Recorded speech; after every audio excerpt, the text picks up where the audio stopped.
정치평론가 이강윤의 오늘.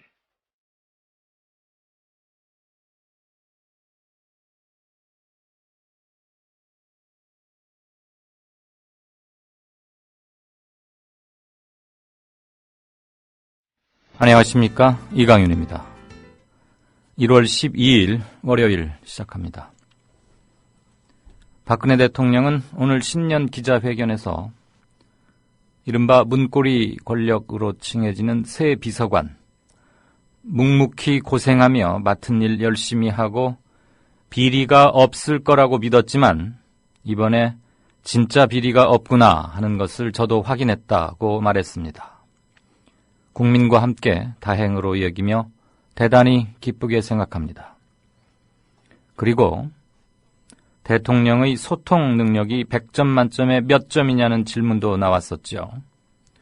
어느 언론사 기자신지는 모르겠는데 행복은 성적순이 아니지 않습니까? 그런 비교육적 가치관에 입각한 질문은 안 하시는 게 좋을 것 같습니다. 대통령께서는 이 질문에 대해 그런 건 얘기 안 하는 것이다, 모호하게 남겨두는 것이라고 재치 넘치게 답변하셨습니다.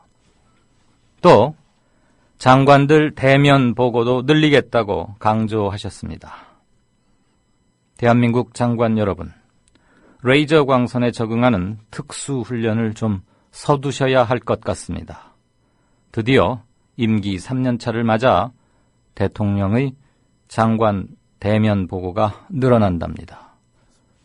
원활한 국정 운영, 활발한 소통을 기대합니다. 잠시 후 시작합니다. 부장님, 대리운전은 뭐 부를까요? 아, 대리운전 블랙박스 주는 1800-6606 대리운전이 있지 않은가? 아, 20회 이용시 블랙박스를 주는 1800-6606 블랙박스 대리운전이요? 그럼 검색창에 블랙박스 대리운전을 검색해보게. 홈피에는 다양한 상품들도 있다네. 저기 부장님, 블랙박스 대리운전에서는 국민TV에 후원도 한다면서요. 자네도 블랙박스도 주고 후원도 하는 1800-6606 이용하게. 역시 대리운전은 1800-6606. 살균 탈취제 요즘 많죠. 향기도 다양하고 성분도 다양한데 우리 아이들 방에 그냥 뿌리기에는 마음에 좀 걸려요. 향기는 좋은데 안심해도 되는 건가요? 아이들이 얼마나 민감한데요. 건 안심하고 믿을 수 있어야 될 것 같아요. 이제 우리 아이방을 자연 휴양림으로 만들어주세요. 피톤치드 캡슐 톡톡. 강력한 천연 항균은 기본. 피톤치드의 향기로움을 더해 기억력과 집중력을 향상시킵니다. 베개의 톡톡, 이불의 톡톡. 피톤치드와 함께 편안한 잠자리 톡톡.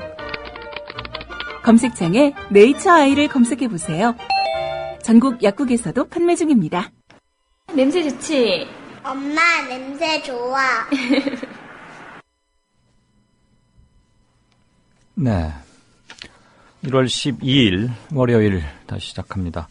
주말들 잘 보내셨는지 모르겠습니다. 주말 도중에 의정부 아파트에서 커다란 화재가 있었죠. 또 대규모 인명피해가 났습니다. 그 화재를 지켜보신 분들이 이구동성으로 말씀하신 것 중에 현행 건축법이 그렇게 되어 있었기 때문에 저런 허가가 났겠지만 저렇게 큰 건물들, 두 건물 사이가 불과 1m도 채 안 되는 그런 건축법이 과연 옳은 것인가, 저런 것은 현실을 반영해서 고쳐야 되는 것이 아닌가, 이런 말들 많이 했고요. 위기 상황에 처한 군안 구조 활동 비교적 신속하게 이루어졌다고는 했지만 이번에도 대단히 많은 인명피해가 나서 많은 사람들을 안타깝게 했습니다. 이 엄동설안에 졸지에 이재민이 된 분들 많은 관심과 배려가 있어야겠습니다. 오늘 대통령의 신년 기자회견이 있었습니다. 주요한 소식은 다들 이미 알고 계시겠지만 뉴스브리핑, 그리고 정가 산책, 그리고 제가 맡는 코너죠, 뉴스 행간에서도 좀 짚어보겠습니다. 뉴스브리핑 시작하죠. 최혜윤 PD 어서 오십시오. 네, 안녕하십니까. 안녕하세요. 네, 성추행 혐의 든 새누리당 소속 포천시장 구속영장이 신청됐군요.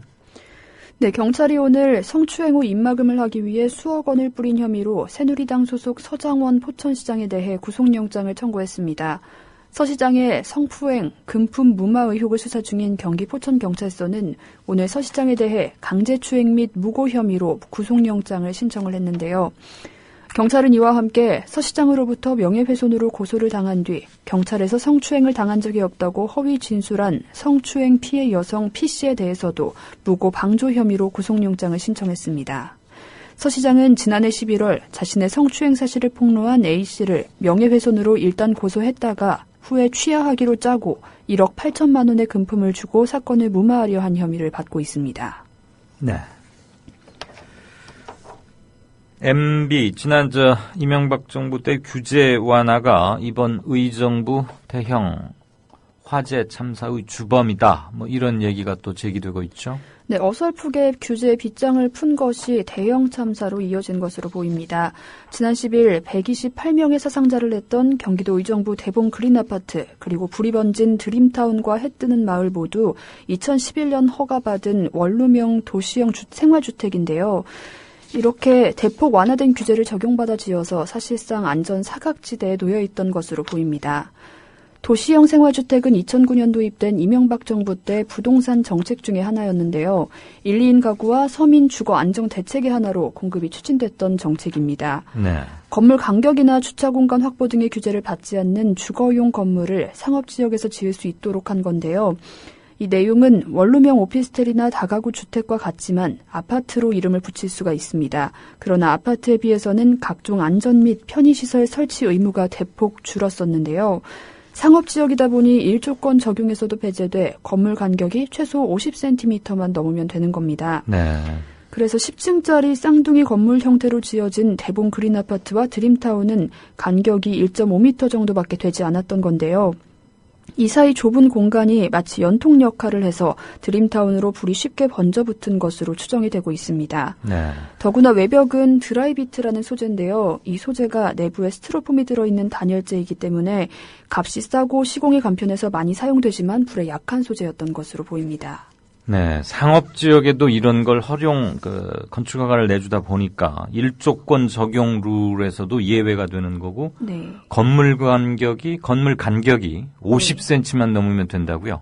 네네. 그러니까 어른 뼘으로 2뼘 정도만 떨어져 있으면 바로 옆에 또 건물을 붙일 수 있는 거군요. 네, 게다가 단열재까지 불이 빨리 번지는 네. 소재여서 이 모든 것들이 작용을 했던 것 같습니다. 예고된 참사, 또 한 번 이런 말을 안 할 수가 없네요.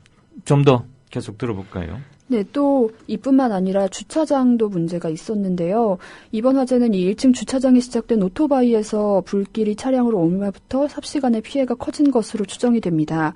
이 1층 주차장이 현재 아파트에는 88세대나 거주하지만 주차 시비가 잦았을 만큼 면적도 좁았고 특히 차량 화재로 바로 주거시설로 불이 번질 수 있는데도 스프링클러가 설치되지 않았던 것으로 보입니다. 주차장 스프링클러의 설치 의무 대상은 11층 이상의 건물이었기 때문에 설치가 되지 않았던 것으로 보이는데요. 네.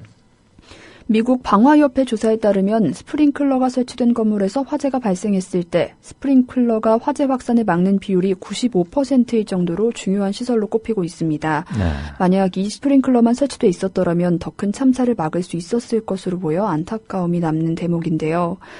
참사 다음 날이었던 11일 오후 화재 현장 인근에 있는 의정부의 19층짜리 다른 오피스텔에서도 불이 났지만 스프링클러가 바로 작동하면서 꺼진 일이 대비되는 대목입니다. 이 같은 문제점이 드러나면서 정부는 2013년 주택법 시행령과 주택 건설 기준 등에 따른 규정 일부 개정안을 통과시켜 지자체장의 판단에 따라 원룸형 도시형 생활주택의 입지를 제한할 수 있도록 하고 주차장 기준도 뒤늦게 강화했습니다. 네. 항상 현실을 따라가지 못하는 법 조항 이런 것들이 늘 문제인데 네. 이거는 불과 최근 어제 오늘의 문제가 아니고 3, 40년 전 신문을 들춰봐도 이런 얘기는 계속 나옵니다. 네. 그런데 정말 너무 어처구니 없는 사실이 주차장에 스프링클러 설치 의무 대상은 11층 이상의 건물. 네. 그러니까 10층까지의 건물은 주차장에 스프링클러를 만들지 않아도 된다는 거 아닙니까? 그러면 10층까지도 많은 사람들이 모여서 이용하고 사는 다중 접속시설, 접적시설, 그리고 주거 용도인데 왜 11층부터만 이걸 적용하는지 도저히 납득이 가지 않는군요.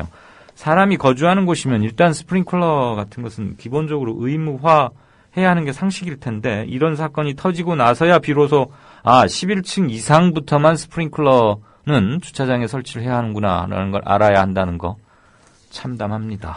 네. 얼마 전에 지금 짓고 있는 원전 건설 현장에서 네. 부산 신고리 3호기였던 거예요. 거기에서도 가스가 누출해가지고 작업하시던 분들 3명이 아주 바로 그냥 순식간에 사망하고 이런 사건이 있었는데 오늘 파주에 있는 LG 디스플레이 공장에서 질소가 누출돼서 또 2명이 사망했군요. 네, 오늘 오후 12시 50분쯤 경기도 파주시 월롱면 LG 디스플레이 공장에서 질소가스가 누출돼서 30대인 이모 씨와 문모 씨 등 2명이 숨졌습니다. 또 4명이 부상당해 병원에서 옮겨져 치료를 받고 있는 중인데요. 부상자 가운데 30대인 오모 씨는 위독한 것으로 알려졌습니다. 이들은 LG 디스플레이 직원과 협력업체 직원들로 공장 9층에서 TM 설비를 점검하던 중 가스가 누출돼 변을 당한 건데요. 이 소방당국은 TM 설비 안에서 장비 유지 보수 작업 중 밸브가 열려 질소가 누출된 것으로 추정을 하고 있습니다. 사고 직후 LG 디스플레이 단지 자체 소방대가 방제 작업을 벌이고 부상자를 이동했고요. 네. 소방당국은 장비 10대와 18명을 투입해 현재도 방제 작업을 벌이고 있습니다. 경찰도 현장을 감식, 사고 원인과 질소 유출량 등을 확인 중에 있습니다. 이 질소는 그 자체로는 독성을 지닌 물질은 아니고 오히려 공기의 78%를 차지할 정도로 흔한 물질이긴 한데요. 네. 하지만 밀폐된 공간이나 질소 유입과 누출로 농도가 높아지면 그만큼 산소 농도가 떨어지기 때문에 전문가들은 산소 농도가 16% 아래로 떨어지면 질식사 우려가 큰 것으로 보고 있다고 합니다. 이런 이유로 질소 누출에 따른 질식사고가 종종 발생하고 있는 건데요. 최근에는 지난달 26일 울산 신고리 원전 3호기 건설 현장에서 질소가 새어나와 근로자 3명이 숨진 바 있습니다. 네. 질소는 공기 중에 78% 그러니까 뭐 거의 대부분이라고 해도 과언이 아닌데 산소 농도가 16% 아래로 떨어지면 질식사 우려가 커진다. 네, 그렇습니다. 그렇군요. 네, 이런 거는 이과생들만 알아도 될 게 아니고 참고로 알아둬도 좋을 것 같습니다. 그나저나 이런 것들을 왜 사람 인명을 이렇게 손상시켜 가면서 사람을 잃어가면서 알아야 하는지 참.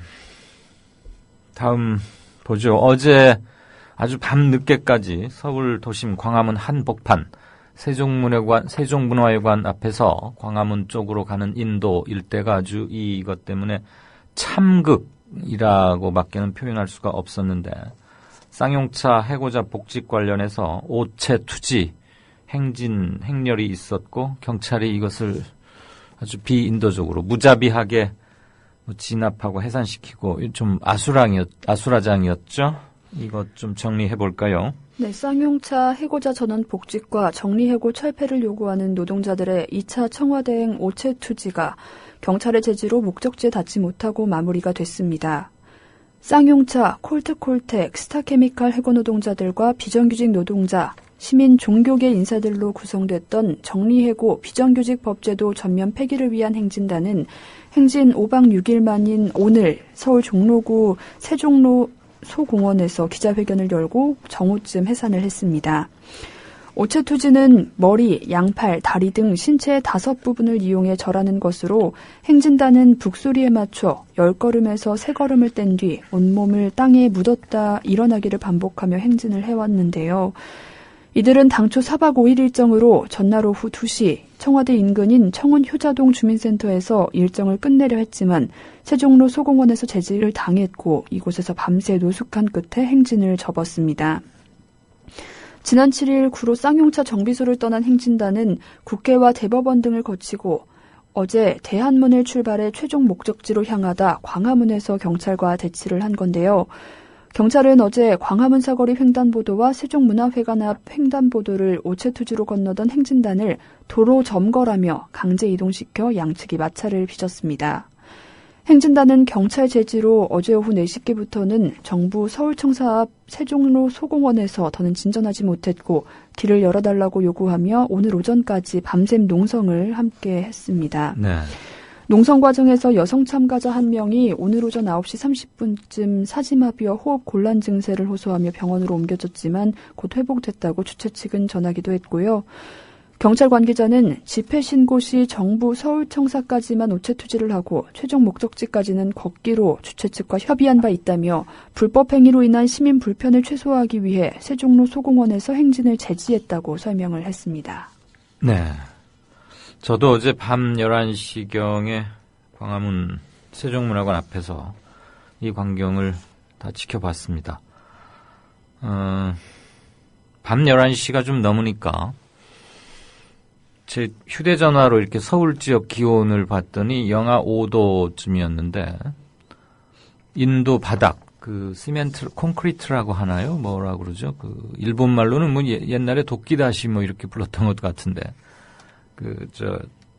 인도를 이렇게 포장해 놓은 그곳에 손을 대봤는데 잠시도 대고 있기 힘들 만큼 손이 시려왔습니다. 뭐 너무 상식적인 것이지만 우체 투지 행렬에 계신 분들은 무슨 스티로폼이라고 할 수는 없고요. 이렇게 뭐 방수 같은 데 쓰는 아주 얇은 요가 매트 정도의 굵기, 그리고 아주 얇은 모포 하나, 그리고 이렇게 모자 쓴 채로 그곳에서 차마 어떻게 형용하기 힘든 대단히 먹먹하고도 숭고하고도 또는 아주 절박한, 같은 하늘 아래 숨쉬고 있는 게 맞는가라는 생각을 불러일으키는 대단히 참혹한 모습이었는데, 이곳에서 뭐 경찰들이 애워쌌고 하나하나 드러내려고 했고 소동이 많이 빚어졌죠.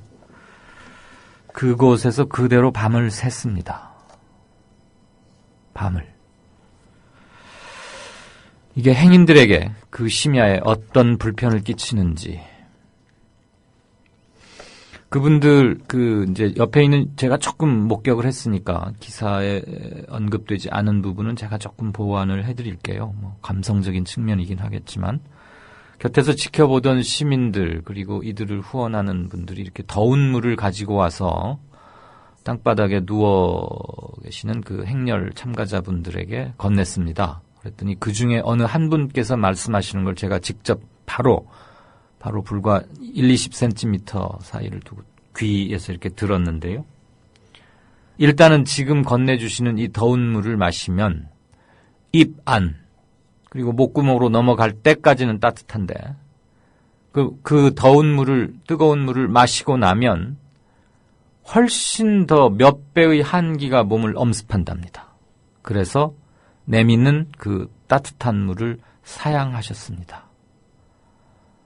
저는 그걸 보고 차마 송구스러워서 무슨 말씀도 못 드리고 그저 이렇게 조용히 옆으로 물러날 수밖에 없었는데요.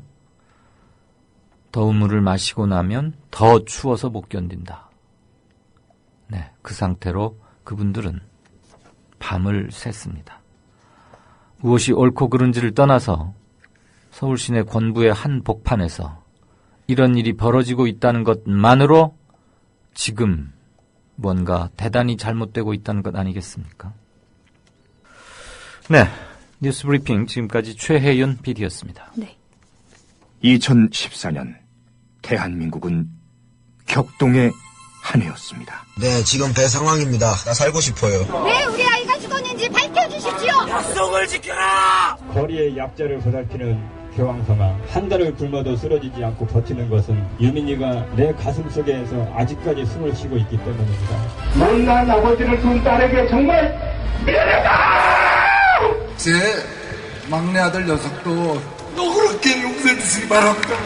윤일병의 사망이 의도하지 않았던 결과라면 윤일병이 죽지 않고 살아나기를 바라는 것이 인지상정일 것입니다. 남북 분단을 만들게 해주셨어. 그것도 지금 와서 보면 저는 하나님의 뜻이라고 봐요. 국민을 대표하는 대통령에 대한 모독적인 발언도 그 도를 넘고 있습니다. 정확한 사인 규명을 위하여 부검을 실시할 것을 유가족에게 요청하였고, 이런 엄청난 불장난을 누가 했는지 국토부 조사 거쳐서 검찰까지 수사를 오셨는데 지금 신경이 어떠십니까? 죄송합니다. 주문 1. 피청구인 통합진보당을 해산한다. 새로운 2015년 미디어 협동조합은 변함없이 역사를 역사로 기록하겠습니다. 더불어 여러분의 희망 또 긍지가 되겠습니다.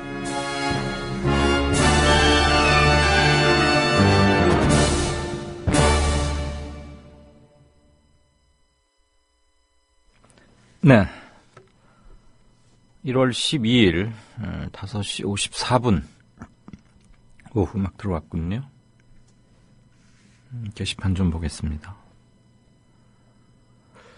오늘 박근혜 대통령 기자회견을 보다가 노무현 좀 하도 답답하고 그래서 책꽂이를 이렇게 서가를 보다가 이제 운명이다 그런 책을 책갈피에서 나온 사진 한 장.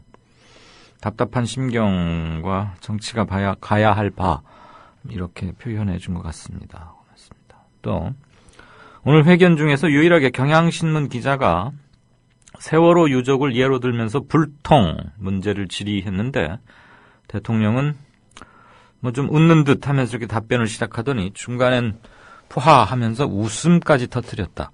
아, 그랬나요? 제가 그 기자회견 전체를 다 보지는 못했습니다. 아마 이 부분은 제가 다른 일을 좀 하느라고 못 본 사이에 지나간 것 같은데요. 대통령이 답변을 하다가 웃음을 터뜨리는 걸 보고 소름이 좀 돋더라. 세월호 유족 이야기를 하면서 저렇게 웃을 수 있는가? 멘탈이 강하다고 해야 하나? 아니면 공감 능력이 제로인 이른바 사이코라고 해야 하나? 이런 견해 오동팔님께서 적어주셨네요. 그랬나요? 아, 이건 정말. 더군다나 세월호 유족은 그때 딱 한 번 보고는 그 뒤로 계속 외면해 왔던 거 아닙니까? 몇 개월째. 수많은 비판이 가해졌는데 그거에 대해서 해가 바뀌어서 형식은 기자회견이지만 국민들과 대면하는 자리인데 이렇다면 오동팔님께서 없었던 장면을 만들어서 쓰시진 물론 안 했을 거고요. 도저히 이해가 안 되는군요. 네, 블레이드문님 그리고 국물도 없수다님은 어젯밤에 서울 시내 광화문에서 있었던 오체투지 행렬 사진과 그리고 어제 정말 추웠다 이런 말씀 보내주셨습니다. 죄인들에게도 이런 벌을 내리면 야만이라 할 거다. 일하겠다는 사람들이 왜 이런 고행을 해야 하는지. 네, 그리고 의정부의 대형 화재 많은 견해들 주십니다. 결국 원인은 부동산 문제다. 부동산 재테크의 목매는 문화 탓이다. 또 구조 탓도 있겠죠. 부동산에 너무 많이 속아왔고 뼈 빠지게 일해서 한 푼 두 푼 모아봐야 뛰는 집값, 뛰던 전셋값 어떻게 할 수 없었기 때문에 우리는 무리를 해서라도 그저 집 한 칸 마련하려고 온갖 얼마나 힘들었습니까? 그런데 이제는 그 집이 애물단지가 돼서 그런데 100분의 1님의 견해 마지막 줄이 참 슬프고 섬찟하군요. 부동산에 허우적대다가 결국에는 타 죽는 사회. 예, 있었던 사건을 묘사하신 건 하긴 하지만 묘사하시긴 한 거지만 섬찟하고 무섭고 서럽고 비참합니다. 부동산에 허우적대다가 결국엔 그만 불에 타서 예. 아유, 우울하네요. 월요일 막 시작하면서부터. 둥이파파님께서는 뉴스타파에서 오늘 청와대 신년 기자회견의 그 질문 순서, 소속 기자와 기자들 질문 순서를 사전에 입수를 한 모양이죠. 뉴스타파에서. 그래가지고 미리미리 공개를 했는데 딱딱 맞더랍니다. 이 뭐죠? 박대용 빅유스. 트윗 화면을 제가 잘 볼 줄은 몰랐어요. 다음 질문도 맞춰볼까요? MBN 정광재 기자의 현재 경기 상황과 해법은? 그 다음 질문은 강원도민일보의 남궁모 기자의 개헌 필요성에 대한 대통령의 입장은 이렇게 줄줄줄 나오네요. 예, 항상 순서 정해놓고 질문도 사전에 받아서 문안까지 조율하고 그러니까 짜고 치는 고 스톱, 약속 대련 이런 말들 하는데 이런 거 뭐라고 합니까? 좀 품위 없는 말로 이게 다 유출이 돼서 알려지는 통에 그만 이럴 때 그럽니까? 뽀록이 났다? 기자들도 좀 그렇죠. 사실 이런 거 뭐 대통령한테 갑자기 이상한 돌발 질문을 해서 분위기가 이상해진다거나 생중계되는 거니까 그래서 사전에 뭘 조정하려고 하겠죠. 청와대 홍보수석실이나 춘추관 이런 데서야. 만약에 이상한 질문을 하면 그것이 그대로 여과 없이 방송이 돼서 당황스럽긴 하겠지만 그것 때문에 그 기자나 그 소속사의 평판도 자연스럽게 정해지는 거 아니겠습니까?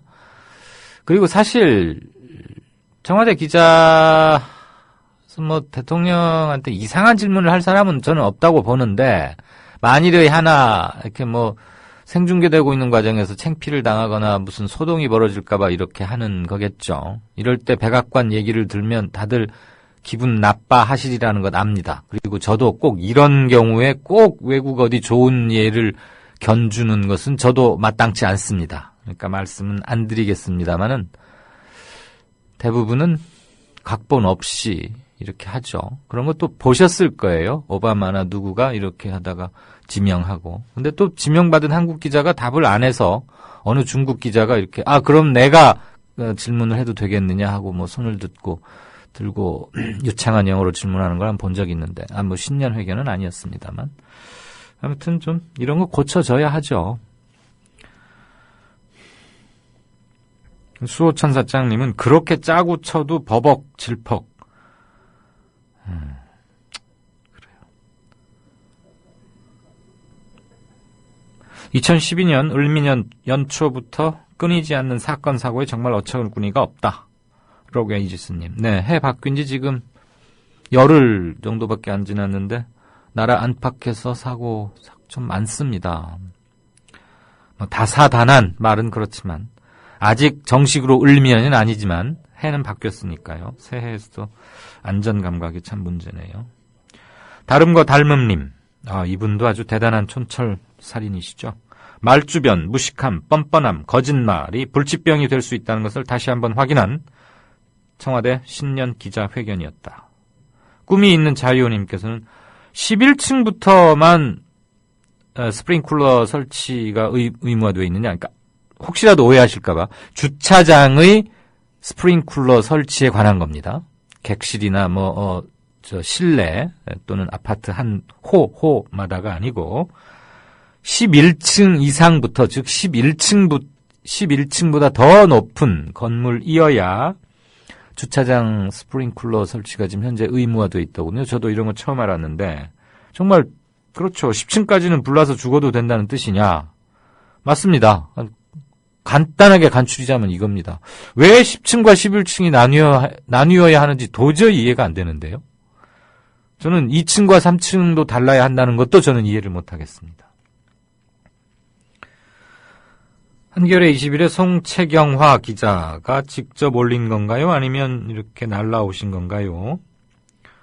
김어준, 주진우 기자 무죄 선고를 청원한다 그러면서 급하다. 서명 작업에 좀 동참해 주시라는 것을 올려놓으셨습니다. 참고 좀 해 주시죠. 선고 공판이 며칠 안 남았죠, 이게?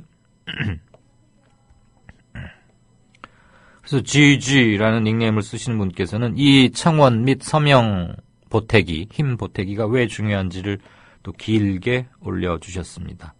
영어로도 번역을 함께 영한 대역이 돼 있군요. 네. 맛있는 치킨님께서는 기자회견이 아니라 정아무개 씨를 위한 자기회견을 한 것 같다. 그리고 또 기자회견이 아니고 국민에게 하는 말이 아니고 그냥 기자들에게 일방적으로 얘기한 거였다. 이건 회견이라고 할 수 없다. 이런 말도 주셨습니다. 이게 오늘 좀 화제였죠. 아직 혹시 못 보신 분이 계시다면 게시판에 올라와 있는 이 사진 한번 보셔도 좋을 것 같습니다. 5시 38분에 국물도 없수다님께서 국물도 없수다님 조금 닉네임을 줄여주시면 안 됩니까? 꽤 깁니다. 세월호 가족 오간 카톡인데요. 아가 잘 있었니? 여기서 아가가 누구를 말하는 건지는 아시겠죠? 아빠가 너무 죄가 많아서 우리 애기가 이렇게 돼서 아빠가 너무 미안해. 아가 잘못했어. 아빠 용서해 주렴.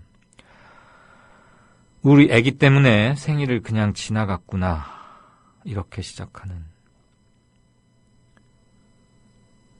저는 잘 지내고 있어요. 아빠도 행복하게 잘 지내고 계세요. 그리고 저는 정말 괜찮으니까 천천히 건강하게 오래오래 지내다가 잘 사시다가 오세요. 사랑해요. 아휴, 이 마지막 우리 너무 또 눈물 짓게 하는군요. 네.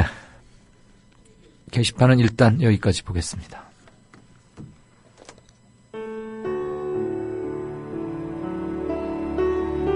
경남 거창에 사는 조합원 백함나무님. 남편의 유언으로 온 가족이 미디어 협동조합원이 됐습니다. 라디오 비평 들으실 때마다 아이고 속이 시원하다 이렇게 하시더라고요. 본인이 먼저 하시고요, 가입을. 예, 그 뜻을 이제 알았기 때문에 손자, 손녀 6명까지 그렇게 이제 다 가입을 하게 됐지. 작고한 부부는 왜 국민TV 조합원 가입, 이것이 이 시대에 꼭 필요한 언론운동이라고 확신했을까요? 가슴 아픈 가족사가 있었습니다. 저는 민족일보 조용수 그분 그때부터 관심을 많이 가지시고 저 동아투이 그때 남편이 저 광고도 내고 또 한겨레 주주도 되시고 저희 시어른 되시는 분이 보도연맹에 억울한 죽음을 당하셨습니다. 중학교 때 아버지가 억울하게 그리고 옥살이 하실 때 그 도시락을 가지고 감옥에 가서 어느 날 갑자기 그래 이제 총살 당했다는 그런 걸 안 겪었으면은 또 평범하게 살았을 수도 있는데.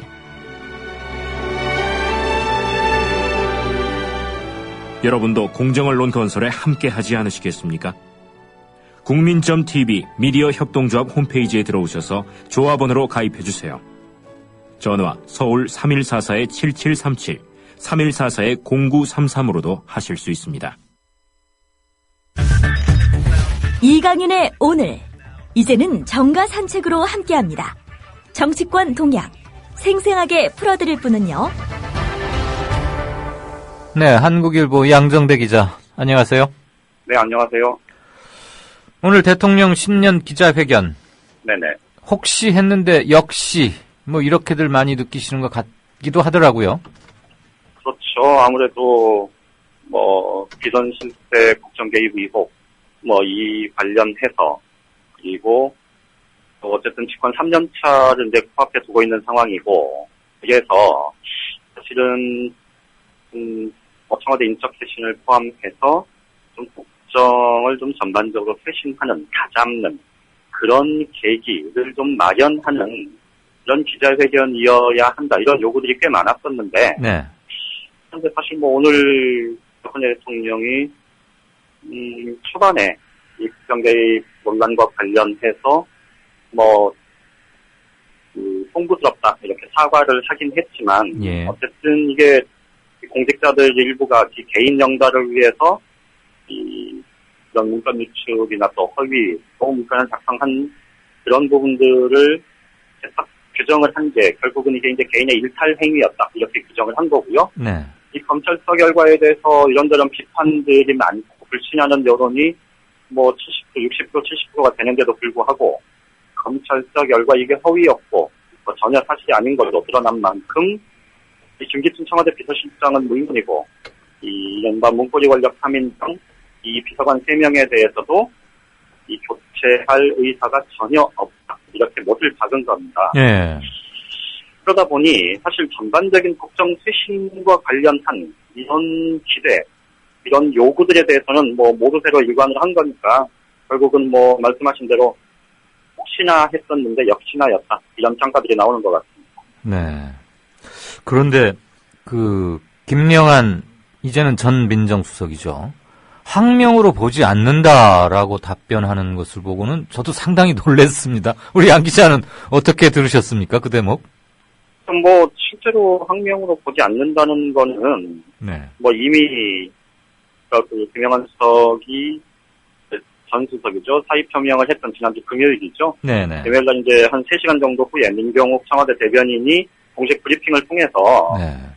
이 김영석의 사표에서 표명 사실을 전하면서 했던 얘기, 뭐 그게 이제 결국 청와대 이 해석, 청와대가 이 사안을 어떻게 보는지 단적으로 드러냈었던 건데, 결국 뭐 김영석 수석이 자기가 없을 때 일어났던 일이고, 또 자기가 그래서 잘 모르는 일이고, 그러니 이 국회에 출석하면 정치인들 사이에서 정략적인 이 논란에 휩싸이게 될 거고, 네. 그래서 안 나간 거다라고 이제 충심을 좀 전한 거죠. 예. 그런데 이제 물론 그러면서도 박근혜 대통령은 그래도 어쨌든 국회가 여야 합의로 출석을 요구했는데 안 나간 건 유감이다, 이렇게 얘기를 했는데, 네.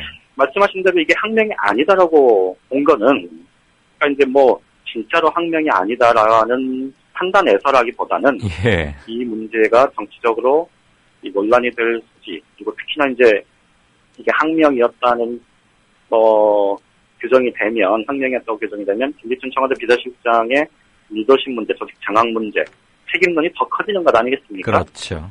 이런 부분들의 선을 그었다, 이렇게 보면 될 것 같고요. 예. 다만 이제 오늘 특보단 구성 관련해서 얘기를 했는데, 이게 좀 청와대 쪽에서 나오는 얘기는 이 특보단이 단순히 이제 그 인적 대신 요구를 피해가려고 한 얘기는 아니고, 이게 좀 더 이제 청와대의 좀 운영의 실질적인 그 효율성도 높이고, 또 보좌 기능도 좀 강화하고 이러려고 이 청와대 이 조직 전체, 그러니까 청와대 직제 개편까지 염두에 두고 있는 거고, 지금 현재 국정기획실에서 준비를 하고 있고, 예. 이 과정에서 이 박근혜 대통령이 김기춘 비서실장에 대해서는 어쨌든 본인이 수차례 사의를 표명했는데, 어쨌든 급한 현안들 마무리 짓고 나서 결정할 일이다, 이렇게 얘기를 한 것에 대해서 네. 이미 이제 내보내겠다는 교체에 대한 방침은 한 거고, 다만 김기춘 비서실장 같은 경우는 집안에도 오한이 있는데도 불구하고 열심히 돕고 있고, 그러니 좀 최대한 예우를 갖추려고 한 거다. 그래서 청와대 직제 개편 포단 구성을 포함한 직제 개편 과정에서 자연스럽게 아마 교체가 될 거다, 이런 얘기들이 나오고 있기는 합니다. 네. 이게 아마 이제 2월 25일 전후가 되지 않겠나, 뭐 이런 얘기들은 하고 있습니다. 예. 맞습니다. 항명 맞고요. 저 참 유감스럽게 생각합니다. 이렇게 답변은 물론 안 하겠지만, 그렇게 하면 뭐 완벽한 자기 부정이 되고 청와대를 완전히 리셋해야 되는 거 아니겠습니까? 그런데 누가 봐도 저 비서실장의 말을 거절한 건 맞잖아요. 그러면 국회에서 그것 하나 꼴사납게 그런 일이 벌어졌으면 뭐 어떻게 해야지, 대놓고 들이대면서 이거 항명은 아니라고 해버리면, 그러면 그 지시를 내렸다가 무시당한 김기춘 실장은 뭐가 되는 겁니까? 뭐 어쨌든 상식적으로 납득할 수 없는 인식의 예. 이 틀, 이런 것들을 아마 많은 국민들이 느끼지 않았을까, 그런 생각이 드네요. 그 기자회견을 잘 안 하시니까 지금 요번이 두 번째밖에 안 되잖아요. 네. 그러니까 이렇게 힘들고 막 안 되지. 하루에 1년에 10대번씩 하면은 많이 훈련이 돼서 이제 안 그럴 텐데 말이에요. 자, 그건 그렇고, 정동영 대선 후보를 지낸 새천년 민주당의 한때의 간판 스타, 그리고 지금도 가장 활발하고 확실하게 그 진보적인 색채를 일관되게 유지하면서 온갖 힘든 현장에는 늘 자리를 지키곤 했던 아스팔트 위의 대통령, 뭐 한때는 이런 칭호도 듣곤 했던 정동영 전 의원이 결국 민주당 탈당했어요. 그리고 신당으로 간다는데, 이 여파가 얼마나 가리라고 보십니까?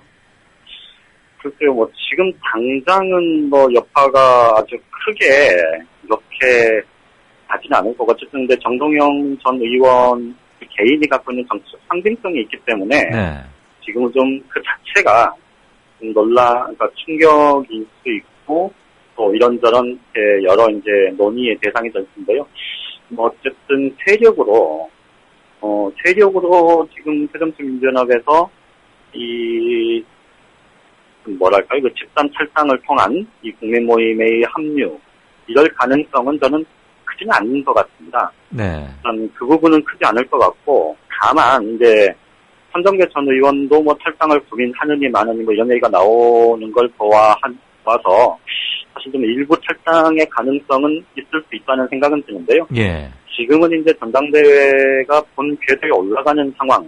그래서 이제 전당대회 과정에서 네. 이 개파 문제든 아니면 이제 앞으로의 당의 진로 이런 것들을 놓고 이런저런 이제 논란들이 벌어진 과정이 분명히 있을 거고 네. 이게 이제 전당대회가 끝나고 나서 뭐 누가 당권을 잡게 되든 이 개파 갈등에 대한 문제 그리고 당의 수권 능력에 대한 문제 이게 이제 당에 대한 국민적인 지지가 이제 어느 정도로 좀 드러나느냐 이런 거하고 관련이 있지 않겠습니까?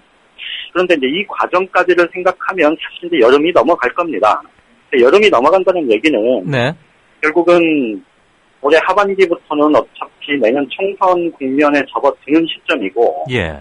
이러다 보면 말씀드렸던 대로 이 누가 당권을 잡든 당내 개파 갈등 문제가 전혀 이 진전이 없이 계속해서 치고받는 상황이 되고 이 당에 대한 당 지지율, 국민적인 여론도 호의적이지 않고 네. 이렇게 되면 이제 본격적으로 하반기부터는 정말로 좀 시끄러워질 가능성은 있어 보입니다. 아하. 그런데 말씀드렸던 대로 지금 당장 정동영 전 의원을 따라서 뭐 집단 탈당이 이루어지거나 연쇄적으로 탈당이 계속해서 발생하는 그런 정도의 상황까지 번지지는 않을 것 같습니다.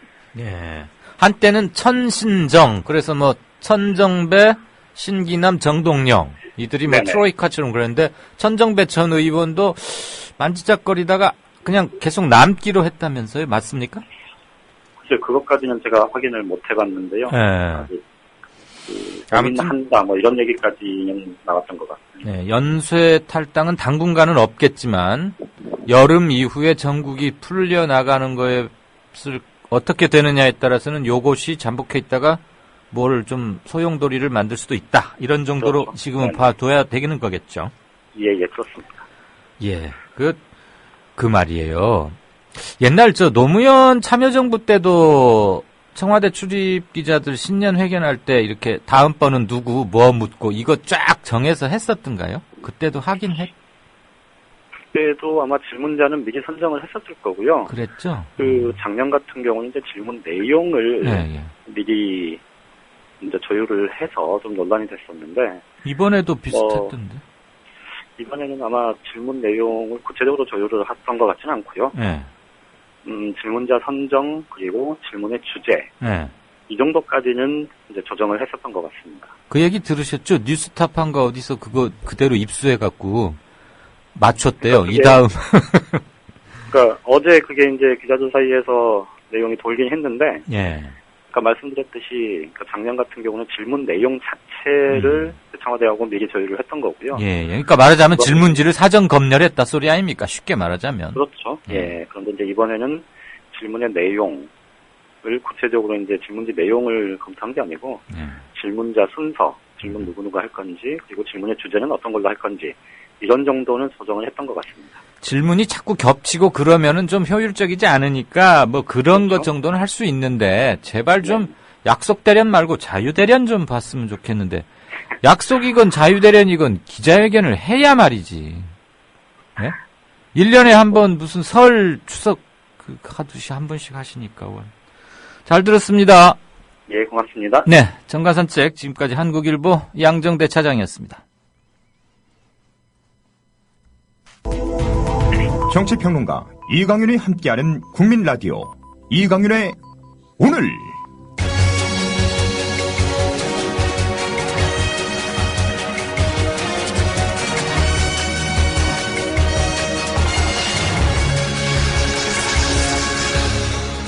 이강윤의 예리한 시각.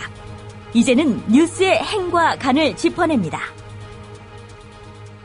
네, 오늘은 텔레비전으로 많이 지켜보신 분도 계시겠지만 지금 계속해서 이 얘기를 하고는 있는데 대통령 신년 기자회견 질의응답 전문을 놓고 얘기를 좀 생각을 같이 해보고자 합니다. 우선 질의응답이 굉장히 많기 때문에 그걸 다 할 수는 없고요.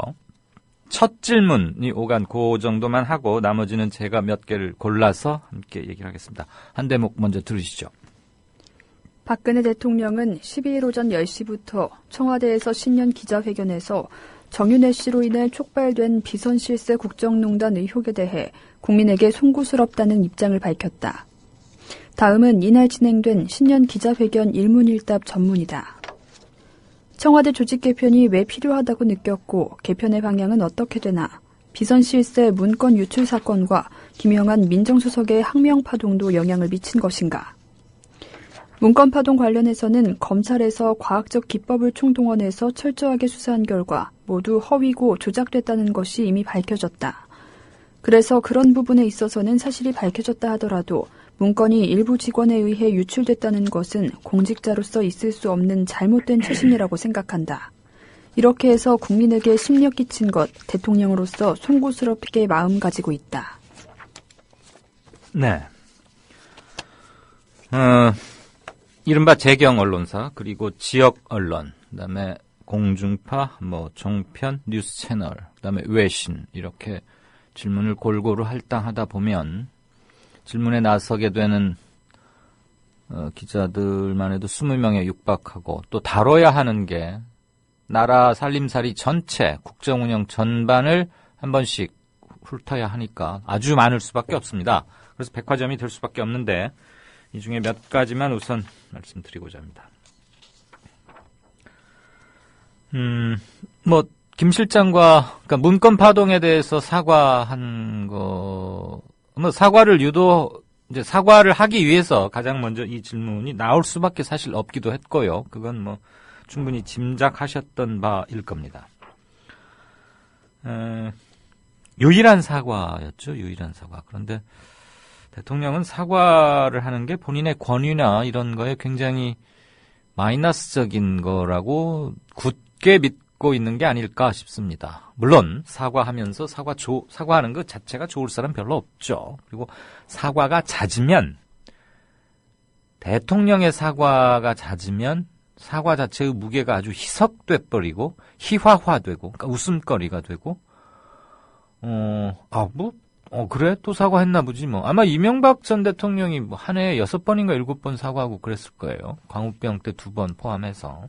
그러니까 나중에는 그냥, 그런가 봐. 아침에 창문 여니까 까치가 와서 울고 있다 정도로 생각하는 그런 경향이 있었죠. 그렇지만 해야 할 사과를 안 하는 것은 더 나쁘죠.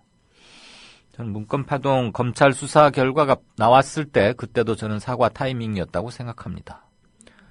그러니까 그런 게 없으니까 검찰 발표를 듣고 나서 야, 이거 말이 되는 수사 결과야? 그래서 특검 얘기도 바로 불거지고 이러지 않았었습니까?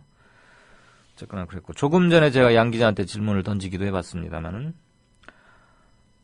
항명파동이라고 기자가 얘기했는데, 나는 김영한 민정수석 말입니다.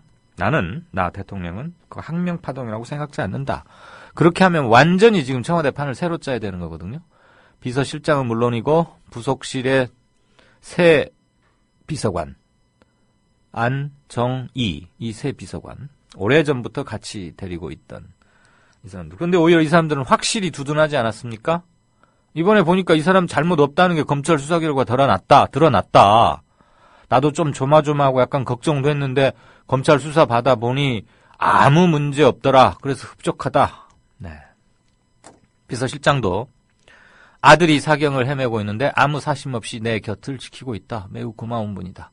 그렇지만 청와대 직제 전체를 개편하는 일을 먼저 얼개를 짜놓고 나서는 필요하다면 바꿀 수도 있다. 여지는 열어뒀죠. 그렇지만 적어도 현재 시점으로 비서실장과 최소한 3명의 이른바 문고리 3인방 비서관에 대한 신뢰는 여전하다는 걸 보여줬습니다. 이것은 뭘 말할까요? 정치학 교과서에 이런 말이 있습니다.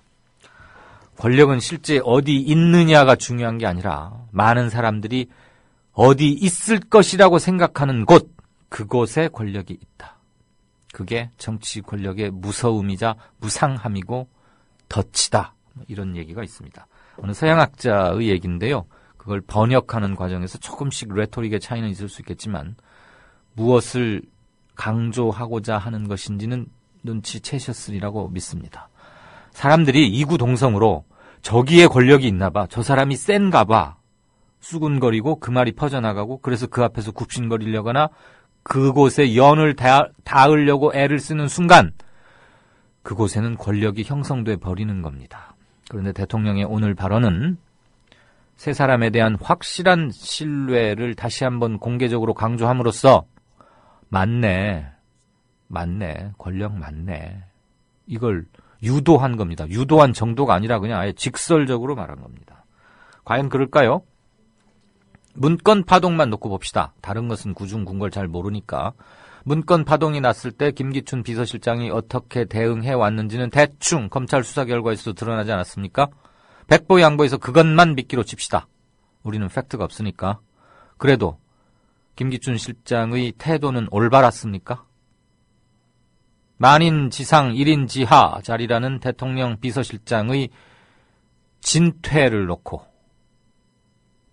거취를 놓고, 뭐 언제 4월 달에 찌라시에 소문을 내서 그것을 언론이 받아쓰게 해서 바꾸도록 해야 한다. 그게 이제 문건에 나왔던 거 아닙니까? 찌라시. 어쨌거나 그런 찌라시가 돌았으면 그런 얘기를 누군가가 찌라시라는 거 완전히 창작은 아니고요. 누군가가 어디서 헛소리일 망정, 술집일 망정, 뭐라고 망정 한마디 한 그거에 입각해서 쓰는 겁니다. 제가 찌라시, 저도 기자하면서 찌라시 그거 뭐 많이 눈살도 찌푸려 봤고, 때로는, 야, 이건 참 무책임하다 싶었지만, 그러니까, 정보 가치가 없는 첩보 하나를 가지고 딱 낚고쳐서 뭐가 있는 양 만들어서 유통시키는 게 찌라시의 기본 속성인 건 맞는데, 그런 얘기가 돌았다면 누가 왜 그랬을까를 한번 찾아보는 것, 그것이 청와대 감찰 또는 민정수석실 이런 데서 할 일인 겁니다. 그냥 찌라시라고만 욕만 할 일이 아니고요. 근데 그런 얘기가 돌았어요. 그리고 대통령 비서실장한테 보고를 했어요. 실장님, 이런 얘기들이 돌고 있습니다.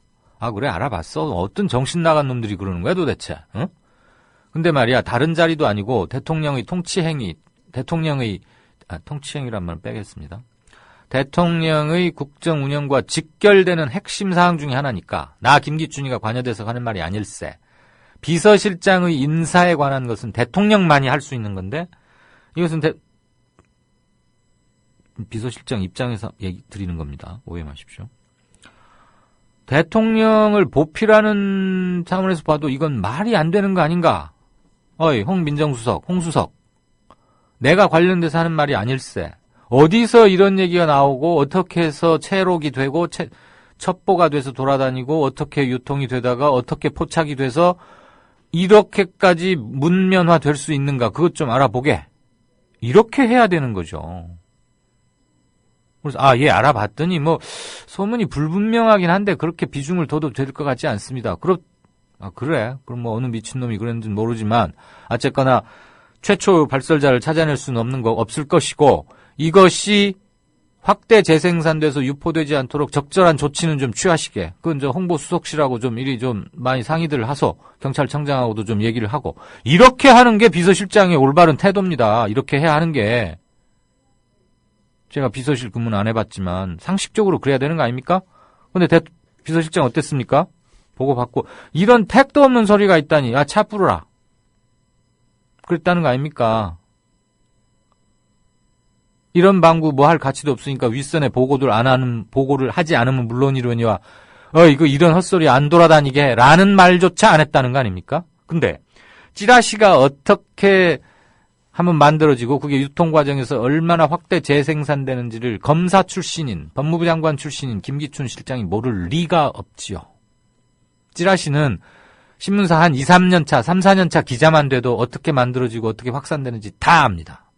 증권회사 애널리스트들은 물론이고 증권회사 객장에 근무하는 고객 담당 직원들도 다 알아요. 근데 찌라시의 생리를 모르고 그냥 덮었다? 말이 안 되죠. 어쨌거나 초동댕은 명백히 문제가 있었습니다. 그럼 그거에 대해서라도 대통령 책임을 물을 수 있는 겁니다. 그런 중요한 얘기가 오가는데 아무리 그게 헛소리 찌라시일 망정 실장은 그런 것을 적절한 조치를 취하고 나에게 사후 보고라도 했어야 되는 거 아닙니까? 라고 따로 불러서라도 조용히 라고라도 물었어야 합니다. 근데 그런 건 전혀 없습니다. 여전히 신뢰하신답니다. 이렇다면 상식적으로 제기하는 의문에 대해서 대통령이 어떻게 대응하고 있는지는 빤히 드러났지요.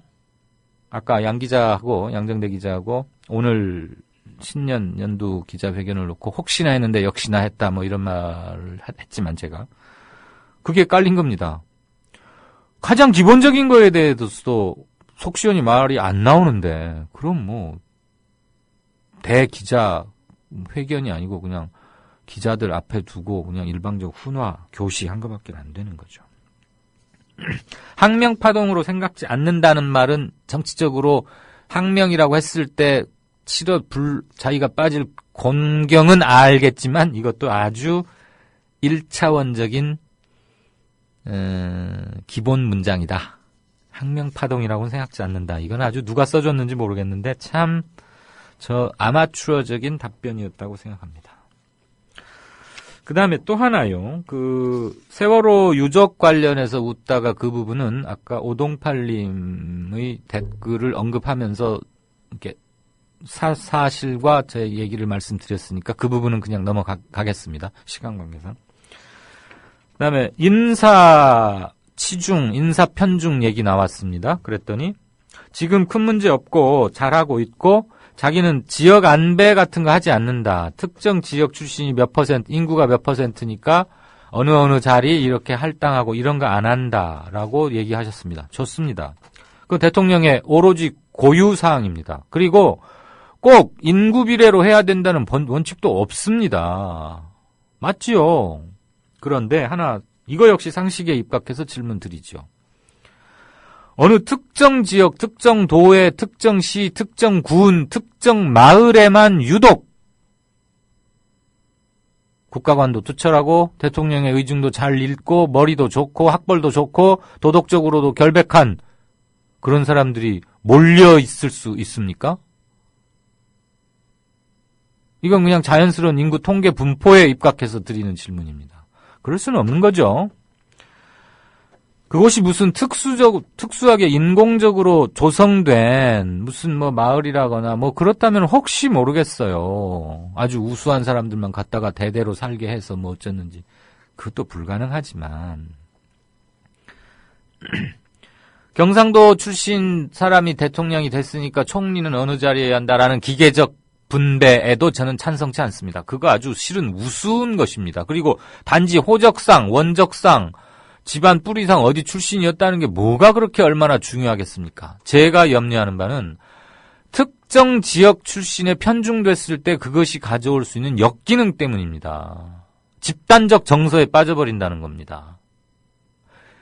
인터넷이 가져온 훌륭한 점 중에 하나는 집단 지성이라는 거 있죠. 그건 좋죠. 근데 집단 정서에 빠져버린다? 그것도 권력을 행사하는 핵심부에서 어느 특정 지역 출신들이 갖고 있는 일치된 지역 정서에 입각해서 하면 하고 하면 호박 떨어지는 소리고 하고 하니까 이거 이래 하면 안 되겠나? 맞습니다, 형님. 그래 하십시다. 이래 버리는 거죠. 견제와 균형이라는 작동 논리는 전혀 작동하지 않습니다. 대한민국 권력 서열 1위부터 10위까지 중에 대통령 제외하고요. 1위부터 10위까지 중에 8명이 영남 출신입니다. 영남에 인구가 많다는 건 압니다. 그래도 80%입니까? 산술적으로 퍼센트는 따지지 말기로 하죠. 다만 권력 서열 1위부터 10위까지 중에 8명이 영남 지역 출신이라는 것은 뭘 뜻하겠습니까? 우리가 남이가? 이거 그냥 기본으로 깔고 들어간단 말입니다. 근데 대통령의 이 부분에 대한 인식이 이 수준에 있다는 게 저는 권력 서열 1위부터 10위까지 중에 8명을 특정 지역이 독식하게 되는 것이 가능했다고 봅니다. 개개인을 따져서 정말로 공선사후 사적인 것은 뒤로 미루고 국민 전체의 평균적 시각과 안목에서 일을 하시려고 하는 분이면 그분이 어디 출신인들 누가 뭐라 하겠습니까? 그런데 그렇게 진용을 짜서 지금 2년간 국가를 운영해 봤더니 유능합니까? 일은 잘 되어가고 있나요? 내걸었던 공약 하나 하는 거 있습니까? 세월호 참사를 겪고도 이 나라의 안전은 이제는 한숨 됐다. 이제 조금 되겠네 싶을 정도는 됐습니까? 아니지 않습니까? 그렇다고 보면 잘 안 돌아가고 있는 거 맞지 않습니까? 진보 정권 10년을 끝낸 뒤에 보수 쪽에서 권력 찾아가면서 이랬습니다. 그래, 때 좀 묻고 더러워도 좋으니까 능력 있는 사람들이 니들이 한번 나라 맡아서 해봐라. 그렇게 됐나요? 이명박 정부 5년 지나고 나서 뭐라고 그랬습니까? 이것저것 얼룩 잔뜩 묻히고 냄새고 나고 썩어 빠진 놈들이 능력조차 없었다 그랬잖아요. 경제위기 극복은 우리가 잘해서인 것보다는 우리 국민들이 피땀 흘린 것 플러스 세계 경제 환경이 급격하게 변화하면서 미국의 양적 완화 정책에 기인하면서 탈출한 바가 큽니다. 그 이후 박근혜 정부 2년은 어떻고 있습니까? 인사파동 다시 돌아가지 마십시다. 머리 아프고 힘들고 넌덜머리 나니까요. 어쨌거나 특수지역 출신들 자기는 가리지 않는다. 일만 잘하면 된다라고 했는데 일 잘하고 있냐고요. 세월호 유가족들과의 불통 문제는 따로 말씀드리지 않겠습니다. 마지막 하나만 짚고 행간 마치겠습니다. 개헌. 국민적 공감대가 필요한데 이거 하나가 모든 걸 빨아들여 버린다? 왜 개헌 얘기를 대통령 혼자 정하려고 합니까? 개헌 논의 자체가 대통령 고유 업무 사항입니까? 대통령 이외에는 누구도 언급해서는 안 됩니까? 전혀 그렇지 않습니다. 개헌에 관한 국민투표 발의법 이 조항 펼쳐보면 대통령은 개헌에 관한 한 국민들과 똑같은 1인 중에 하나입니다. 5천만 분의 1, 그 이상도 이하도 아닙니다. 물론 대통령이 개헌을 발의할 수는 있습니다. 요건을 갖추면. 그것은 개헌 발의 요건 여러 구성 항목 중에 하나입니다. 다시 한번 말씀드리지만 개헌은 대통령의 재가를 받아야 하는, 대통령이 선심 쓰듯이 그래 이거 한번 해봐 김 장관 이렇게 하는 행정 업무가 아니다 이 말입니다. 그러니까 뭘 빨아들이고 말고 이런 건 걱정하지 마시고요. 대통령께서 수행할 일 잘 하십시오. 개헌에 대한 얘기가 나오게 되면 그냥 그 논의의 흐름에 맡기면 됩니다. 그것 때문에 나라 거덜나지 않습니다. 세월호 때문에 온 사람들이 슬퍼하고 그랬지만 그것 때문에 경제가 마비됐다고요? 그렇지 않은 걸로 나중에 드러났지 않습니까? 소비 그렇게 줄지 않았지 않습니까? 차분하게 운영됐었습니다. 나라. 그러니까 제발 예전에 해왔던 식으로 구렁이 담 넘어가듯이 또는 이것은 내가 결정할 문제야. 이런 독선 그만 벗어나시기를 정중히 권유합니다. 뉴스 행간이었습니다.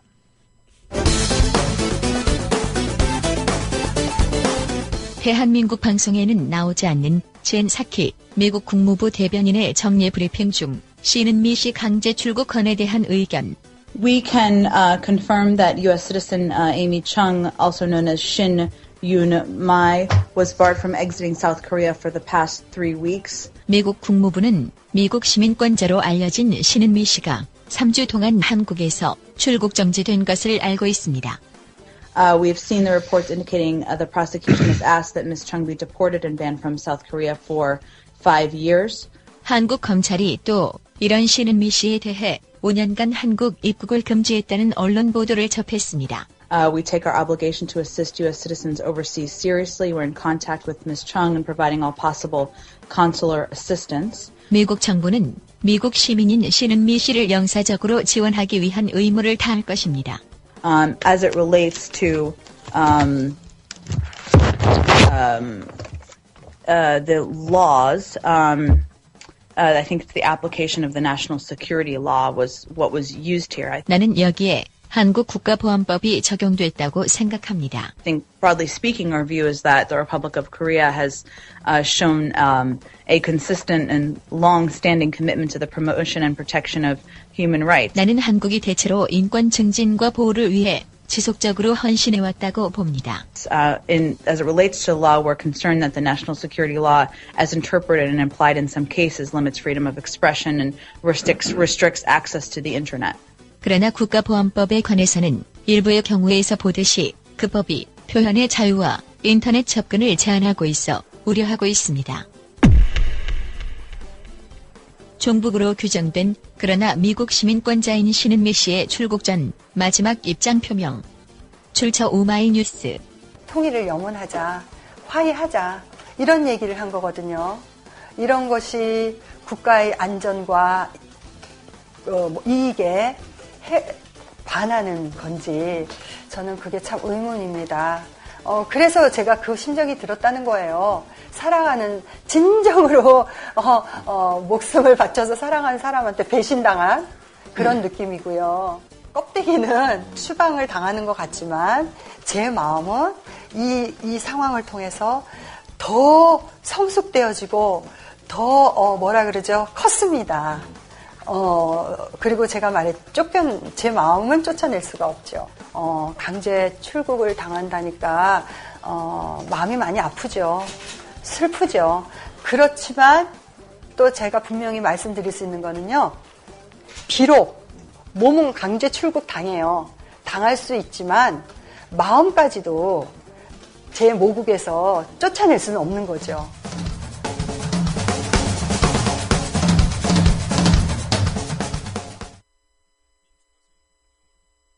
네, 진짜 인터뷰입니다. 어제까지의 가장 큰 뉴스는 의정부 대형 화재라거나 이런 것들이었는데, 사건 기사고 일단 화재는 진압이 됐고요. 오늘 대통령의 기자회견 그 자체보다는 그것이 갖고 있는 상징적 의미, 그리고 앞으로 올 한 해 전국의 커다란 흐름 같은 것을 미리 좀 가늠해 볼 수 있다는 점에서 정확히 어느 지점에 위치해 있고 실제 상황이 어떻다는 것을 예측할 수 있다는 점에서 계속 다루겠습니다. 경제정의실천시민연합 경실련이라고 하죠. 김삼수 정치사법팀장 연결해서 오늘 대통령 기자회견 두고 이모저모 의견을 좀 들어보겠습니다. 안녕하십니까? 네, 안녕하세요. 네. 오늘 기자들 전화 좀 받느라고 바쁘셨나요? 네, 좀 전화 좀 받습니다. 같은 말 여러 차례 하는 것도 쉽지는 않죠. 네, 그렇습니다. 네. 그래도 이것은 처음 하듯이 생동감 있게 하십시다. 네, 알겠습니다. 청와대 비서진에 대한 인적 쇄신은 사실상은 일단 거부한 걸로 읽어야 할 것 같습니다. 네, 오늘 대통령의 연두회견, 특히 정치 쪽에 관련 국한해서요. 물론 경실련은 또 기구의 특성상 경제 쪽에도 아주 무게 있는 논평을 내놓는 것은 알고 있습니다만 정치로 국한하겠습니다. 총평해 주신다면요?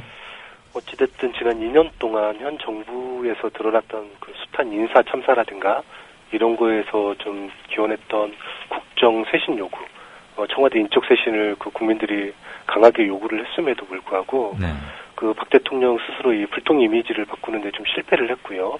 그 대대적으로 청와대를 쇄신하겠다는 의지도 좀 보여주지를 못했습니다. 국민들의 입장에서 봤을 때는 대통령이 하고 싶은 말만 했을 뿐이고 그 국민들이 듣고 싶어하는 얘기들은 전혀 나오지 않았다. 그래서 상당한 실망감을 안을 수밖에 없었다. 이런 내용들을 많이 말씀을 하고 계십니다. 또 하나가 가장 중요한 게 오늘 그 기자회견에서 나왔던 내용이 전반적으로 불통과 또 소수 문고리 비선 측근에 의지하는 어떤 그런 국정 운영을 계속 이어나가려고 하는 게 아니냐라는 우려를 자아내기 충분했다는 거죠. 그래서 어찌됐든 그 집권 3년차를 맞아서 인적 쇄신이 없는 상태에서 경제 활성화든 민생 안정이든 이런 것들은 전혀 불가능하다. 그럼에도 불구하고 대통령이 이런 거에 대해서 명쾌한 해답을 제시하지 못했다. 이렇게 평가할 수 있을 것 같습니다. 예. 회견이라기보다는 일방적 발표에 가까웠다. 그런 견해도 상당히 많은 것 같더군요. 일각에서는 그래도 작년보다는 많이 나아졌다. 이렇게 말을 하는 사람들도 일부 보기는 봤습니다. 오늘 회견에서는 특히 지난 연말에 터진 굵직한 두 가지 사건, 그러니까 정윤회 문건 파문과 엊그제 국회에서 있었던 이른바 민정수석의 항명, 이거가 큰 흐름을 이룰 수밖에 없으면서 김기춘 비서실장에 대해서 관심이 많이 모아졌는데요. 사심이 없는 사람이다. 이런 평을 하셨고 대통령이. 문고리 권력 3인방은 나도 좀 저 친구들 사고 치면 어떨까 걱정했는데 이번 검찰 수사 받아보니까 하나도 잘못한 게 없더라. 이렇게 아주 공개적으로 칭찬하고 힘을 실어줬습니다. 이런 대통령의 태도, 물론 그 사실일 수 있습니다. 제가 지금 사실관계가 틀렸다 이런 건 아니고 설령 그게 맞다 한들 대통령의 이런 공개적인 칭찬과 신뢰의 재확인, 우리 김 팀장께서는 어떻게 평가하십니까? 일단 청와대 문건 유출 사건 관련해서 검찰 수사 자체가 청와대 가이드라인에 의해서 이루어진 건 뭐 많은 국민들이 뭐 의혹의 눈초리를 계속 보냈던 건 사실이고요. 네. 저희 뭐 경실련 입장에서는 그 제대로 된 그 수사를 위해서 그 문고리 상민방이라고 하는 그 관련 비서관들을 좀 뭐 해임하거나 해서 뭐 그 제대로 된 수사를 좀 할 수 있게끔 해야 된다고 계속 주장을 했는데. 검찰 수사 네. 전에 그 직에서 물러나게 해놓고 네네. 자연인으로 만들어 놓고 네네. 수사를 충분히 받아라. 네네. 고소인이었으니까. 네, 네네. 일단 청와대 내에 있어서는 그 뭐 성역 없는 수사가 불가능했던 상황이었기 때문에요. 예. 근데 이번 뭐 오늘 기자회견 자체에서도 어찌됐든 김기춘 비서실장 김 민정수석 최근에 항명파동했던 7개월 동안 대통령 그 뭐 대면도 못 해보고 문건 관련해서도 자기는 뭐 완전히 배제됐었다. 결국 이게 뭐 김기춘 비서실장을 향한 발언이라고 보일 수밖에 없는 상황인데요. 예. 대통령 스스로 지금 뭐 김 비서실장 또 문고리 3인방을 뭐 비호하는 어떤 내용들을 오늘 그 기자회견에서 밝혔습니다. 예. 근데 이 사안 자체가 어떻게 보면 대통령 리더십에 엄청난 타격을 준 사안임에도 불구하고 네. 대통령의 그 상황인식이 너무 좀 아니라고 스스로 그 국정 추진력을 훼손하고 있는 게 아닌가. 어떤 점에서 그렇게 보시는 거죠? 일단은 뭐 앞서서 말씀드렸다시피 그 인적 쇄신, 청와대에 드러났던 총체적 난맥상 자체 이런 부분들은 그 청와대 인적 쇄신이 좀 필요하다라는 거를 여실히 지금 뭐 제시를 하고 있는 상황인데 네네. 이런 거에 대해서는 자꾸 그 뭐 선을 긋고 나와 다른 어떤 그 뭐 상관없는 사람들이 이간질 또 뭐 조작 뭐 이런 식으로 계속 얼버무리면서 막 사건을 축소하고 있다는 거죠. 네. 이런 것 스스로가 앞으로 뭐 경제 활성화를 위한 듯 민생 안정을 위한 듯 뭐 이런 부분들에서 국정 추진력을 훼손하는 어떤 역할로밖에 드러나지 않을 거라는 거죠. 네. 그래서 뭐 지금이라도 그 박 대통령 스스로 뭐 공직 기강 바로 잡겠다, 또 적폐 해소하겠다 이렇게 주장을 했던 만큼 이런 부분들에서 명쾌한 인적 쇄신의 좀 의지를 다시 한번 보여주는 게 필요하지 않나 이렇게 보고 있습니다. 그 연도 기자회견 딱 1년에 한 번 하고는 많은 편이기 때문에 네. 기자회견을 여러 차례 그 사안이 있을 때마다 한다면 또 모르지만 연례 행사처럼 아주 드물게 힘들게 했는데 오늘 이렇게 말해놓고 나서 갑자기 또 그 스탠스를 바꾸기도 좀 어렵지 않겠어요? 네, 그렇긴 하죠. 일단은 뭐 오늘 그 뭐 여야 지도부도 뭐 만나고 네. 의견도 적극 수렴하겠다 이런 말씀도 좀 했었었고요. 네. 그 다음에 뭐 퇴짜를 많이 나왔지만 뭐 적극적으로 뭐 대화 소통 창구를 만들어 나가겠다 이런 말들도 좀 했었는데 이런 부분들은 어떻게 보면 당연히 좀 그동안 했었어야 되는 일들이라는 거죠. 예. 이런 게 뭐 새삼스러운 게 아닌데 마치 그게 뭐 자기가 새롭게 뭐 마음을 먹고 하는 것처럼 이렇게 보여주는 것 자체가 국민들에게 들어서 더 우려스러운 현상만 보여준다는 거죠.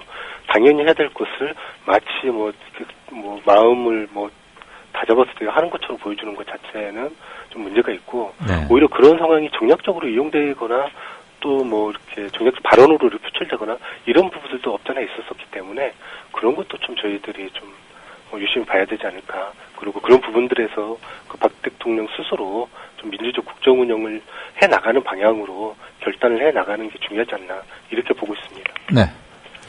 대통령은 이른바 불통 비판에 대해서 세월호 유족분들을 여러 번 만났다고 반박성 답변을 했습니다. 유족과 그러니까 필요한 최소한의 대화는 충분히 했다는 대답일 텐데 동의하십니까? 일단 유족들하고 충분히 만나서 대화를 했다면 이 전국 혼란이 이렇게 오래 가지는 않았을 거라고 생각을 하고 있습니다.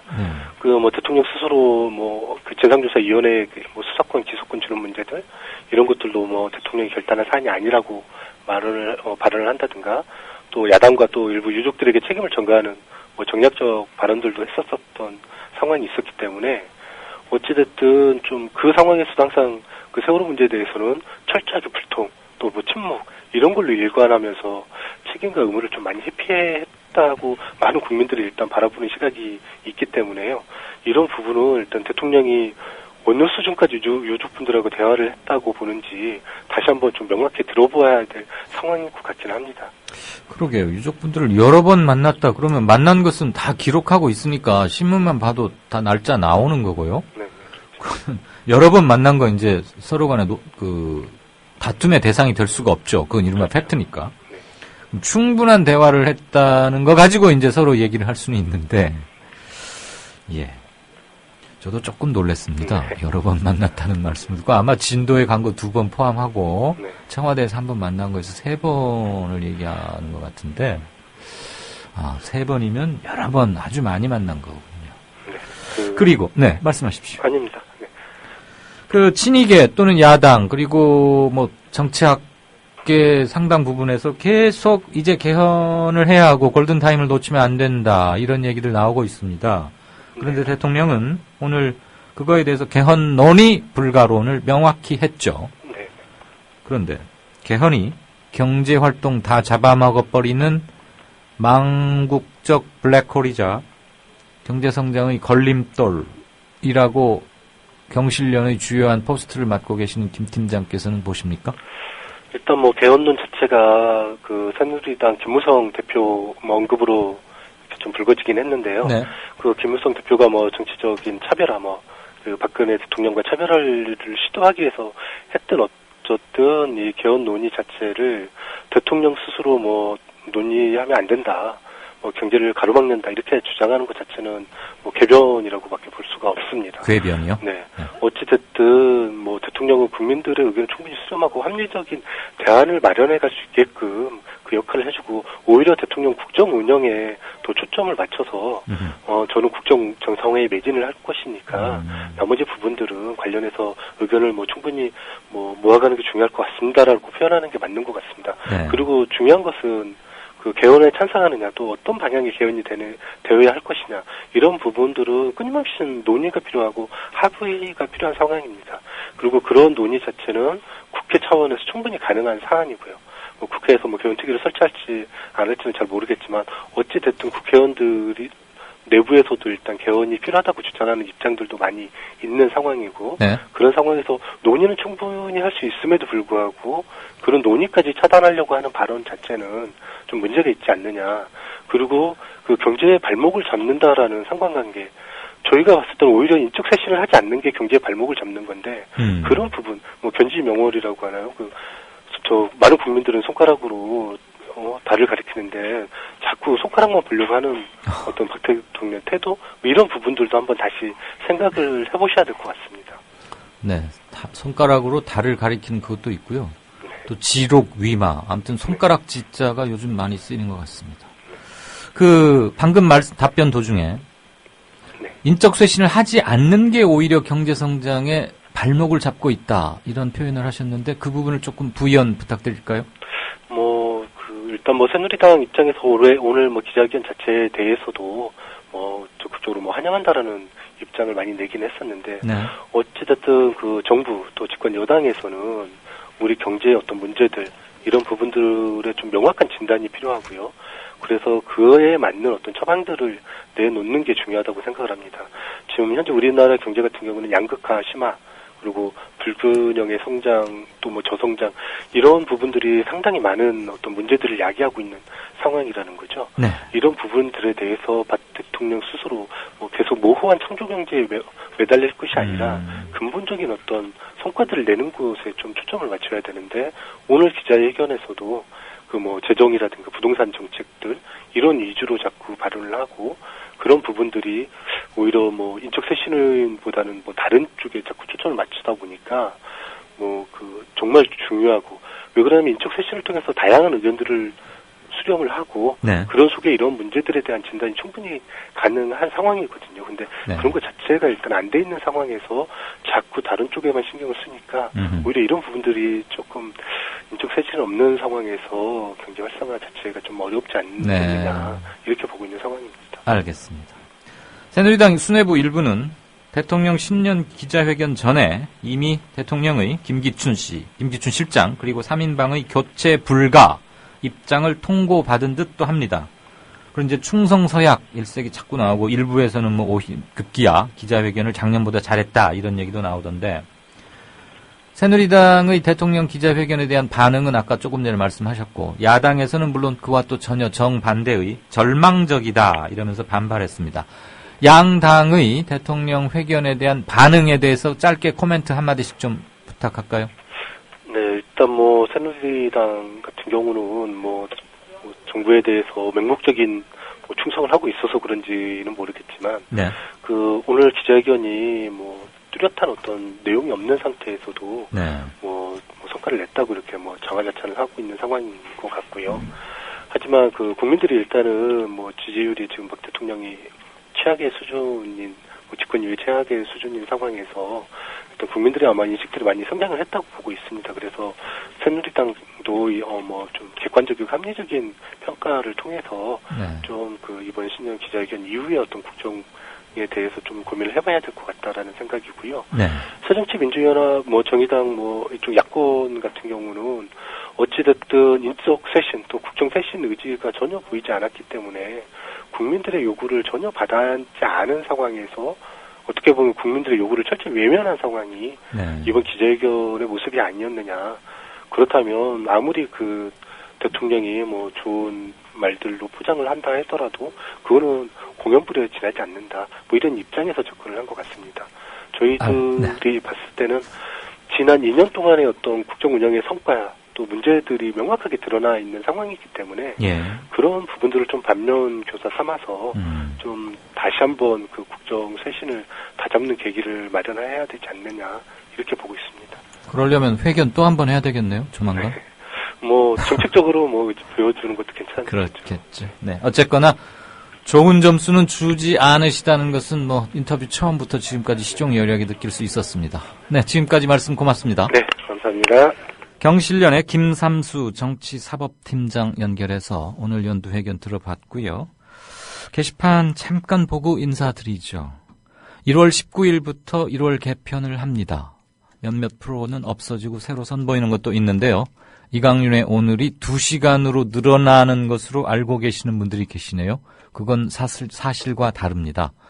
이강윤의 오늘은 PD는 조금 뭐 이동이 있지만 오후 5시 30분부터 저녁 7시까지 90분간 하는 것은 변동이 없습니다. 내실이 좀 기해지고 한 코너쯤을 더 만들어서 충분히 소화할 수 있으면 기회를 봐서 2시간으로 늘리는 것은 전향적으로 검토하겠습니다. 이번에는 아직은 90분 그대로 갑니다. 그리고요. 최태우리님 견해 막 올라왔는데 한번 잠깐 볼까요? 개헌 반대한다. 무조건 반대는 아니다. 87년 해방정국 이렇게 만들어졌는데 지금 개헌하면 280석 넘는 새누리민주연합에 의해서 만들어진 헌법이 현행 헌법보다 나으리라는 보장이 없다. 그러니까 자칫 일본 따라하기가 될 수도 있으니까 반대한다라고 말씀하셨습니다. 올드패션님, 기자회견을 작년보다 잘했다고? 기자회견이 재수생 논술고사니? 네, 새누리당 실력자에게 견해 전하겠습니다. 와, 이건 또 무슨 말씀인가요? 굉장히 사심 없다 김기춘, 비리 없다 3인방, 실체 없다 정윤회, 문제 없다 김영한, 영구 없다 심영래, 어이 없다 박근혜, 비판 없다 기레기. 4.3조로 아주 감칠맛이 착착 들어앵깁니다. 댓글들도 많이 달렸네요. 들어주셔서 고맙습니다. 이강윤이었습니다. 내일 오후 5시 반에 다시 뵙겠습니다.